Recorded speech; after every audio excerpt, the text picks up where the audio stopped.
যারা ইসলাম বিদ্বেষী এবং উৎকট নাস্তিক তারা তো কিন্তু তারা প্রতিনিয়ত যে ফেসবুক ইউটিউবে প্রচার করে যে ইসলামে দাস প্রথা নাকি এখনো বৈধ আছে। তো দাস প্রথা থাকলে তো দাসীও থাকবে, তাই না? অতএব সেই হেতু যার নাকি দাসী থাকবে তার সাথে তো সে বিয়ে ছাড়া যৌন সংগ্রাম করতে পারে। এটাই উৎকট নাস্তিক এবং ইসলাম বিদ্বেষীরা প্রতিনিয়ত প্রচার করে, যেটা ফেসবুক ইউটিউব ইত্যাদি জায়গায় আমরা দেখি। আমি তো আসলে এগুলো প্রথমে বিশ্বাসই করতাম না যে এটা হয় নাকি। আল্লাহর দুনিয়ার সবাই তো মানুষ, তাই না? আল্লাহর বান্দা। তো আল্লাহ কি কারো তকদিরে লিখে দিবে যে এই তুই মুক্ত মানুষ হবি আর তুই দাসীবান্দি হবি এবং দাসীবান্দি হয়ে তারপর তোর মালিক দ্বারা প্রতিনিয়ত যৌন নির্যাতিতা হবি? অবশ্য যৌন নির্যাতিতাও বা বলি কেন, কারণ তাদেরও তো দেহে মনে করেন যে যৌনতার চাহিদা আছে নাকি। তো মালিক দ্বারা যদি সেটা তৃপ্তি পায় তাহলে এটা নির্যাতনই বা বলা যায় কি করে? কিন্তু বিষয়টা আমি এতদিন বিশ্বাস করতাম না, ভাবতাম যে এগুলো ইহুদি নাসারা কাফের, তারপর উৎকট নাস্তিক ইসলাম বিদ্বেষীরা ইসলামের নামে বদনাম করে।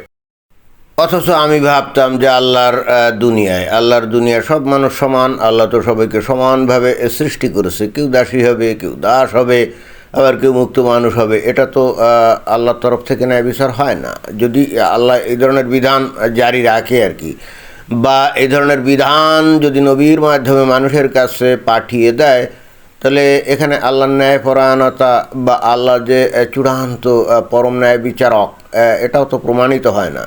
আল্লাহ কি বৈষম্য করবে নাকি? অতএব এই হেতু নিজেই যুক্তি দাঁড় করিয়ে আমি ভাবতাম যে এইটা কীভাবে হতে পারে। এটা কোরআনে কি আছে, ইসলামে কি আছে? এটা তো কোয়াইট ইম্পসিবল নাকি। কিন্তু আমার সমস্ত ধারণাকে ভেঙ্গে চুরে খান খান করে দিয়ে এই যে এক হুজুর দেখলাম যে এই বিষয়টা নিয়ে একেবারে প্রাঞ্জল ভাষায় মুমিন মুসলমানদের কাছে ব্যক্ত করছেন। তো আমরা অতএব কথা না বাড়িয়ে আর আমরা সেই হুজুরের মুখনিসৃত অমর বাণীগুলো আমরা একটু শ্রবণ করি। দাসিকা বর্তমান সমাজে দাসী মালিক কেউ না, আমাদের কারো কাছে দাসী নেই। জি হুজুর, এটা খুবই গুরুত্বপূর্ণ একটা প্রশ্ন। আসলে দাসী কারা?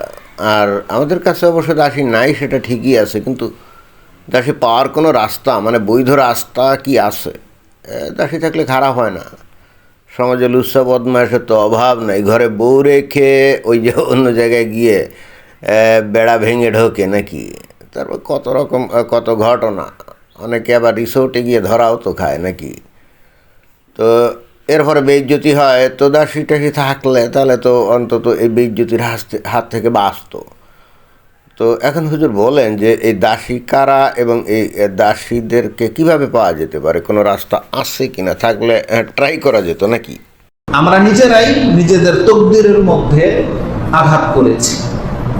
এটা আমাদের মালিক হওয়ার একটা সাবাব ছিল, কিন্তু যে ওয়ে থেকে দাসীর মালিক হওয়া যেত আমরা সেই রাস্তাটাকে বন্ধ করে দিয়েছি। তাই নাকি হুজুর? এতদিন ধরে তো জানতাম এই যে দাস প্রথা বা দাসী প্রথা আর কি, বা দাসীদের সাথে যৌন সংগ্রাম, এটা অমানবিক একটা ব্যাপার। কারণ ওই যে এখানে যদি ধর্মীয় বিষয় আশয় নাও থাকে, যদি এমনি নর্মালিও দেখা যায়, তাহলে দুনিয়াতে সব মানুষ সমান হবে। এটাই তো স্বাভাবিক, তাই না? এখানে কেউ কেউ মুক্ত মানুষ থাকবে, কেউ দাসী হবে, কেউ দাস হবে, এটা তো হয় না। এটা ধর্মীয় বিধিবিধান ছাড়াই তো, এটাই তো মানব সভ্যতা এবং মানুষের যে হিউম্যান রাইটস, তার বক্তব্য তো এটাই। এখন আপনি বলছেন এর মধ্যেও ওই দাসী পাওয়ার একটা রাস্তা ছিল, দাসীদের সাথে যৌন সঙ্গম করার একটা সুযোগ ছিল, কিন্তু আমরাই সেটা বন্ধ করে দিয়েছি। বুঝলাম না এটা কিভাবে আমরা বন্ধ করলাম। আর যদি এই ধরনের কোনো বিধিবিধান থেকেও থাকে তা আমরা বন্ধ কেন করব? যদি বন্ধ আমরা করে থাকি, সেটা এখন বাতিল করে দেবো, তাই না? বাতিল করে দিয়ে আমরা বৈধভাবে আমরা দাসী হওয়ার চেষ্টা করব। আমাদের তো দাসী দরকার আছে, এমন তো না যে দরকার নাই। এটা তো আমাদের দরকার আছে। অর্থাৎ এটা যদি আমরা বন্ধ করে ফেলি, কবে করলাম, কিভাবে করলাম, সেটাও তো বুঝতে হবে। আপনার কথা শুনে আমি তো খুবই আশাবাদী হচ্ছি। আমরা যদি এইগুলো কোনো এককালে বন্ধ টন্ধ করে দিই, আমরা কেন বন্ধ করবো? আবার চালু করব। চালু করবো। আমাদের দাসী দরকার আছে না? আপনারও দরকার আছে, আমারও দরকার আছে, আমার দর্শক শ্রোতা তাদের কি দরকার নাই? এখানে যতই এই ভদ্রতা মানে ভদ্র মানুষ সাজুক, তারপরে সজ্জন মানুষ সাজুক, মনের গহীনে তো ওই লুচ্ছামি করার খায়ের তো সবারই আছে, তাই না? তো এখন কারো যদি টাকা পয়সা থাকে বা কোনো কায়দা টায়দা থাকে যে দুই একটা দাসী, বেশি না ধরো দুই একটা, মানে যদি পাওয়ার কোনো কায়দা টায়দা থাকে, তো আমরা সেটা তো করতে রাজি আছি আমরা, কিন্তু সেটা অবৈধভাবে করতে রাজি না, বৈধভাবে। এখন আপনি বললেন যে আগে এটা বৈধ একটা সিস্টেম ছিল, আমরা বাতিল করে দিয়েছি, তো আমরা বাতিল কেন করবো? এত বড় একটা ভালো জিনিস, হা হা হা, এটা তো মারাত্মক দুঃখ পাইলাম, মারাত্মক দুঃখ পাইলাম। আমরা নিজেরাই নিজেদের পায়ে কুড়াল মেরেছি হুজুর। তো কিভাবে, কবে, কোথায় বাতিল হলো, বাতিল করলাম এটা বলেন, তাহলে মনে হয় যে এটা চালু করার একটা রাস্তা আবার খুঁজে পাওয়া যেতে পারে নাকি? তো পরিষ্কার করে বলেন তো যে ঘটনা আসলে কি, একেবারে পুরা প্রাঞ্জল ভাষায় বলেন, যাতে কারো কোনো বুঝতে অসুবিধা না হয়। কারণ অনেকেই আবার এগুলো শুনে বলবে এই হুজুর বাজে কথা বলছে, মিথ্যা কথা বলছে। হ্যাঁ, এরকম বহু লোক আছে। তো যাই হোক, তাদের মুখে ঝাঁটা আপনি ভালো করে বলেন, তাদের কথাকে আমরা কেয়ার করি না। সেটা ছিল একমাত্র আল্লাহ সুবহানাহু ওয়া তাআলার পথে সংগ্রাম, জিহাদ করা। জিহাদের মাধ্যমে আমরা যদি পরাস্ত করতে পারতাম কাফেরদেরকে, তাহলে ওদের মহিলাদেরকে দাসী করে গ্রহণ করা যেত। আচ্ছা আচ্ছা, এই কথা। ও, কথাটা তো ঠিক, কথাটা তো ঠিক। মুসলমানরা যদি জিহাদ করতো অমুসলিমদের বিরুদ্ধে, মানে কাফেরদের বিরুদ্ধে, তাহলে তারা পরাস্ত হলে, তাহলে তাদের যে সুন্দর সুন্দর নারী আছে এগুলোকে বন্দিনী করে এনে তারপরে দাসী হিসেবে ব্যবহার করা যেত। এবং এই বিষয়টা তাহলে ইসলামে সিদ্ধ, অর্থাৎ আল্লাহরই নির্দেশ, তাই না? তা যদি না হতো তাহলে তো আর আপনি বলতেন না, অর্থাৎ এটা আল্লাহই এর নির্দেশ দিয়েছিল। তা আমরা এটা কবে বন্ধ করলাম? আমি তো যতটা জানি দাস প্রথা নিষিদ্ধ হয়েছে কত 1861-62 খ্রিস্টাব্দের দিকে, তাই না? 1861-62 খ্রিস্টাব্দের দিকে, তখন যে আমেরিকায় অ্যাব্রাহাম লিঙ্কন প্রেসিডেন্ট, উনি বললেন যে অদ্য হইতে দাস প্রথা রহিত করা হলো। আর এরপর কথা নাই বার্তা নাই, সমস্ত ওই যে কাফেরদের দেশে তারা দাস প্রথা নিষেধ করে দেয়। এবং ইন্টারেস্টিং ব্যাপার হলো এই কাফিরদের তৈরি প্রথা এটাই আস্তে আস্তে আস্তে আস্তে যে মুসলিম দেশগুলোতেও কিন্তু চালু হলো, মুসলিম দেশগুলোতেও চালু হলো।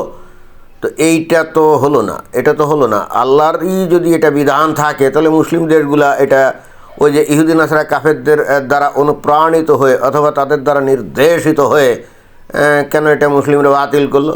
যদিও অবশ্যই আমি একটু খোঁজ খবর নিয়ে দেখলাম মুসলিম দেশগুলোতে নাকি অত সহজে দাস প্রথা রহিত করে নাই, মানে দাসীবান্দিরা রেখে তাদের সাথে মজা মাস্তি করার এই সুযোগ নাকি অত সহজে তারা ছাড়ে নাই।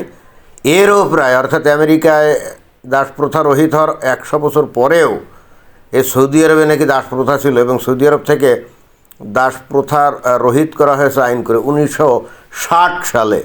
তো 1961-62 সালে যদি আব্রাহাম লিঙ্কন আমেরিকাতে দাস প্রথা রদ করে এবং পরবর্তীতে কাফির দেশগুলোতে এটা চালু হয়, তাহলে এরও প্রায় 100 বছর পরেও এসে তাহলে এই সৌদি আরবে কিন্তু দাস প্রথা ছিল। এবং কেন ছিল সেটা এখন তো বুঝতে পারি, কারণ সৌদি আরব তো অল অ্যালং বেশ কয়েকশো বছর ধরে সেখানে তো শরিয়া শাসন চালু ছিল, তাই না? তো এখন শরিয়া শাসন অর্থাৎ আল্লাহর আইন। তো আল্লাহর আইনে যদি দাস প্রথা বহাল থাকে, দাসীদের নিয়ে যদি তাদের সাথে যদি ওই রঙ্গ তামাশা মাস্তি করা যায়, তাহলে এই সৌদি আরব কেন এটা বন্ধ করবে? তা আপনি যেটা বললেন এটা খুবই সঠিক কথা, যে এক সময় তো এই যে ইসলামের পতনের পর মুসলমানরা তো পৃথিবীর বিভিন্ন দেশে দলে দলে ছড়িয়ে পড়ে, তারা একের পর এক জিহাদ করা শুরু করে এবং তারপরে জিহাদ করে ওই নারী টারি ধরে যে বন্দি করে তাদেরকে কি করতো, তাদের সাথে যৌন কাজ করতো। এই ভারতেও মুসলমানরা যখন আক্রমণ করে তখন তো তারা বিজয়ী হয় এবং ভারতের অনেক সুন্দরী নারীদেরকে তারা বন্দি করে নিয়ে দাসী হিসেবে ওই যে বাদশাহ সুলতান ওদের হেরেমে রাখতো। যেমন মুঘল বাদশাদের হেরেম তো বিশ্ববিখ্যাত ছিল, সেখানে নাকি শত শত সুন্দরী নারী এবং সেগুলো অধিকাংশই ছিল হিন্দু নারী, তাদেরকে তারা ভোগ করতো। মানে আপনার কথা অনুযায়ী বোঝা যাচ্ছে যে মুঘল বাদশারা তাহলে ইসলাম অনুযায়ী কাজ করতো নাকি? তো যাই হোক, এই জন্যই এখন আমি বুঝতে পারছি যে এই যে বাংলাদেশ এবং পাকিস্তান এই দুই দেশের মুসলমানরা গাজওয়াতুল হিন্দ করার জন্য এত আগ্রহী কেন। হুজুর আপনার কথা থেকে এখন বিষয়টা পরিষ্কার হচ্ছে, কারণ গাজওয়াতুল হিন্দ মানে ওই ভারতের হিন্দুদের বিরুদ্ধে জিহাদ, আর এই জিহাদ যদি তারা করে এবং জিতে যায় তাহলে ওই হিন্দুদের সুন্দর সুন্দরী নারী আবার পাবে আপনার ব্যাখ্যা অনুযায়ী, তাই না? সেক্ষেত্রে ওই যে বলিউডের সুন্দর সুন্দরী যেগুলো ওই যে চিকন গঠনের লম্বা উঁচা দেখতে তো হুরের মতোই মনে হয়, তাহলে ওই মুসলমানরা যদি এখন গাজওয়াতুল হিন্দ করে ভারত দখল করতে পারে তাহলে ইহজগতেই হুরের স্বাদ তারা আস্বাদন করবে। হুজুর এখন তো আর তর্স হয়েছে না রে হুজুর। আল্লাহ সুবহানাহু ওয়া তাআলা এদেরকে দাসী বানিয়ে এদেরকে হত্যা করে দিতে আল্লাহ চাইলে বলতে পারতো যে এদেরকে হত্যা করো পুরুষদের মতো, কিন্তু কেন করেনি? আল্লাহ সুবহানাহু ওয়া তাআলা এদের উপরে দয়া করেছে, এরা দাসী হয়ে থাক। যে হুজুর, এটা আল্লাহর অসীম রহমত এবং দয়ার একটা পরিচয়।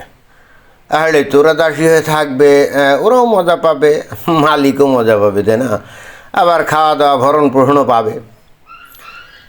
এভাবে আসলে ভাবি নাই। তাহলে এই যে উটকো নাস্তিক, তারপরে ইসলাম বিদ্বেষীরা সারাক্ষণ এই ধরনের একটা মহামানবীয় একটা বিষয় আল্লাহর, সেটাকে নিয়ে এত আলোচনা সমালোচনা করে কী জন্যে, এটাই তো বুঝলাম না।